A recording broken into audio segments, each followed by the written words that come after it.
শ্রাবণী গিফটের বক্সটা খুলে দেখল, তারপর মুখে একটা অস্পষ্ট হাসি হেসে বলল, পিয়াস, একটা কথা বললে কিছু মনে করবে না তো? আমি এক মনে অপলক দৃষ্টিতে শ্রাবণীর দিকে তাকিয়ে বললাম, তুমি আমাকে কুত্তার বাচ্চা বলে গালি দিলেও আমি কিছু মনে করব না। শ্রাবণী মাথাটা নিচু করে হাতের তালু চুলকাতে চুলকাতে বলল, আসলে তুমি আমাকে যে গিফটগুলো দাও সেগুলো কেমন যেন পুরনো পুরনো। Lotion, face wash, shampoo, body spray যেগুলোই দাও সবগুলোতে অর্ধেক অর্ধেক থাকে।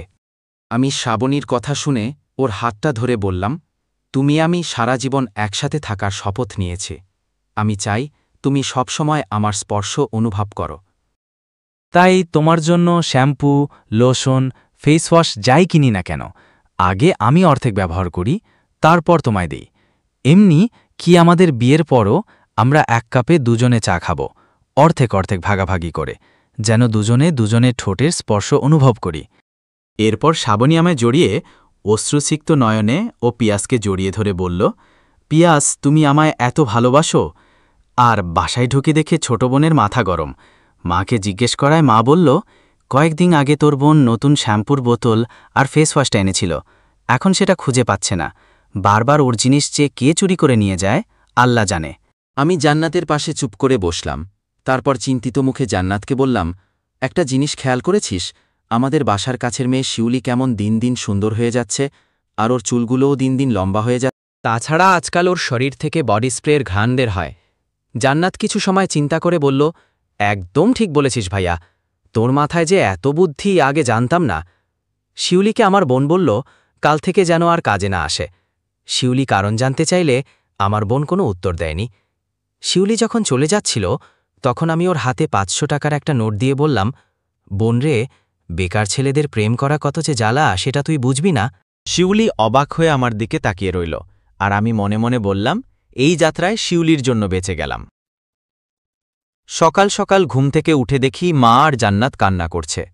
আমি মাকে গিয়ে বললাম, কি হয়েছে মা, এভাবে কান্না করছো কেন?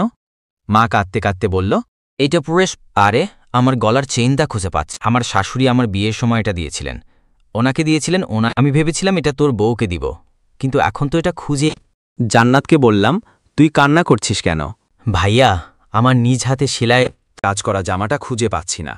এখন তো শিউলিও নাই যে শিউলি নিবে, তাহলে নিল কে? আমি চিন্তিত হয়ে মাকে বললাম, মা, এই রুমে তুমি আর বাবা বাদে কেউ থাকে না।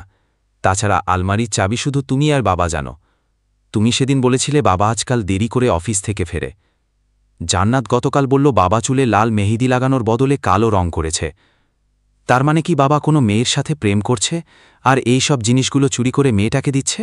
আমার কথা শুনে মা চিৎকার করে কান্না শুরু করল আর বলতে লাগল, আল্লাহ গো, এই বয়সে আমার সতীনের সংসার করা লাগবে গো। বাবা অফিস থেকে এসেছে ৩ ঘন্টা হলো। এই ৩ ঘন্টা ধরে মা আর আমার বাবাকে বারবার বলছে, মেয়েটা কে? আর বাবা অবাক হয়ে বলছে, কোথাকার কোনো মেয়ে? আমি কোনো মেয়েকে চিনি না। দয়া করে আমায় বাথরুমে যেতে দাও, তা না হলে কাপড় নষ্ট করে দেব। বাবার অসহায় চেহারাটা দেখে আমার খুব কষ্ট লাগল, কিন্তু কিছু করার নেই। আজ যদি বাবা আমায় হাত খরচ পাড়িয়ে দিত, তাহলে শ্রাবণীর জন্মদিন উপলক্ষে আমার এইসব চুরিও করতে হতো না, আর বাবার বিপদেও পড়তে হতো না। শ্রাবণীর সাথে দেখা করতে বের হব, এমন সময় ছোট বোনের ফোন। আমি ফোনটা রিসিভ করতেই জান্নাত বলল, ভাইয়া তাড়াতাড়ি আয়, আমি বাবার প্রেমিকাকে পেয়েছি। রেস্টুরেন্টে বসে কি সুন্দর কফি খাচ্ছে। এই মেয়েকে আমি ছাড়ব না। আমি ভয়ে ভয়ে বললাম, তুই কোথায়? আমি সারিন্দা রেস্টুরেন্টে আছি। কথাটা শুনে আমার গলা শুকিয়ে গেল। তাড়াতাড়ি সারিন্দাতে গেলাম। গিয়ে দেখি অনেক মানুষের ভিড়।